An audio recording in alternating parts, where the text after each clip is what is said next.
విజయవాడ నగరంలో ముంపు ప్రాంతాలు పర్యటించి వరద బాధితులకు నిత్యావసర వస్తువులు పంపిణీ చేస్తున్న మంత్రులు కందుల దుర్గేష్, నాదెండ్ల మనోహర్, కింజరపు అచ్చెన్నాయుడు విజయవాడ నగరంలో ముంపుకు గురైన లోతట్టు ప్రాంతాల్లోని ప్రజలందరినీ రాష్ట్ర ప్రభుత్వం ఆదుకోవడం జరుగుతుందని రాష్ట్ర పర్యాటక, సాంస్కృతిక, సినిమాటోగ్రఫీ శాఖ మంత్రి కందుల దుర్గేష్ పేర్కొన్నారు.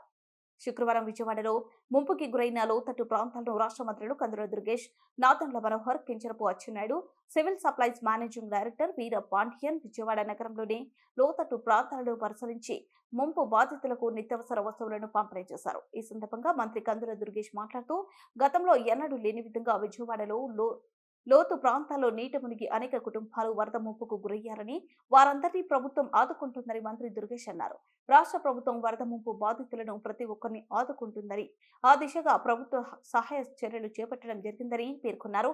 ప్రస్తుతం ఆదుకోవాలనే లక్ష్యంతో నిత్యావసర సరుకులు 25 కిలోల బియ్యం, 1 కిలో వంట నూనె, 1 కిలో కందిపప్పు, 1 కిలో పంచదార, 2 కిలోల ఉల్లిపాయలు, 2 కిలోల ఆలుగడ్డలు పంపిణీ చేయడం జరిగిందని పేర్కొన్నారు. గత ప్రభుత్వంలో బుడమేరు ఏటిగట్లు ఏమాత్రం పట్టించుకోకపోవడం వలన నేటి ఇటువంటి విపత్కర పరిస్థితి ఏర్పడిందన్నారు. వరద ఉధృతి తగ్గిన వెంటనే ప్రభుత్వ యంత్రాంగం మూత ప్రాంతాల్లోని అన్ని కుటుంబాలను సందర్శించి ఎన్యుమరేషన్ ప్రక్రియలు చేపట్టి నింపు బారిన కుటుంబాలన్నింటినీ ఆదుకుంటుందని మంత్రి అన్నారు.